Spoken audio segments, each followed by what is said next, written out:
Après 4 jours de contrôle des rapports d'activité, la mission de la Banque mondiale a venu faire le point sur la mise en œuvre du projet Filet socioproductif, a effectué une visite de terrain dans les districts de Foma, Yomorure et Walia, tous dans la préfecture de Kindia où évolue le projet. Vu les réalités du terrain, le chef de mission se dit satisfait des activités.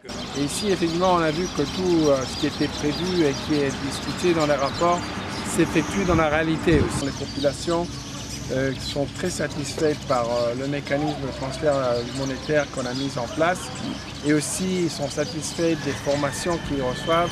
Il y a quand même une faiblesse en matière d'accès à des services de base. Si la mise en œuvre des activités financées par la Banque mondiale est effective, les populations n'ont pas manqué de lancer leur cri de cœur. Un appel tombé dans de bonnes oreilles à en croire DSCP.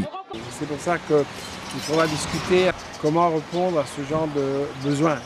Ça, c'est un premier commentaire que j'ai vu. Le deuxième commentaire, c'est qu'il y a une grande participation aussi des non-bénéficiaires autour des dynamiques, ce qui est très encourageant parce que toutes les mesures d'accompagnement qu'on met en place sont des mesures qui vont dans la direction d'améliorer la condition socio-économique des populations. Cette mission de contrôle a été éblouie par les résultats des activités réalisées à Walia, dans la sous-préfecture de Linsan, où des hectares de pastèques, d'aubergines, de manioc ont été réalisés, mais aussi des progrès dans la saponification. Le site de Walia a été retenu par la coordination du projet comme un site pilote.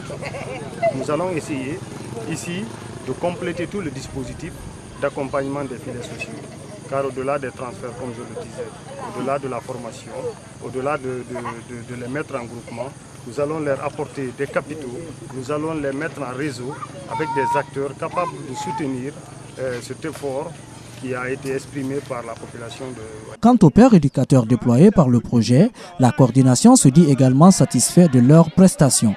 Nous avons trouvé des pères éducateurs vraiment très engagés, très disposés et vraiment compétents. Compétent en ce sens que, à l'issue d'une mission que le consultant principal de la Banque mondiale sur les mesures d'accompagnement opérées sur le terrain, il n'a pas manqué de saluer vraiment la perspicacité et la performance de ces prédicateurs. Donc pour nous, on n'est pas surpris, c'est tout à fait la suite logique des choses. Nous avons mis en place un dispositif de recrutement qui plaçait la barre haut.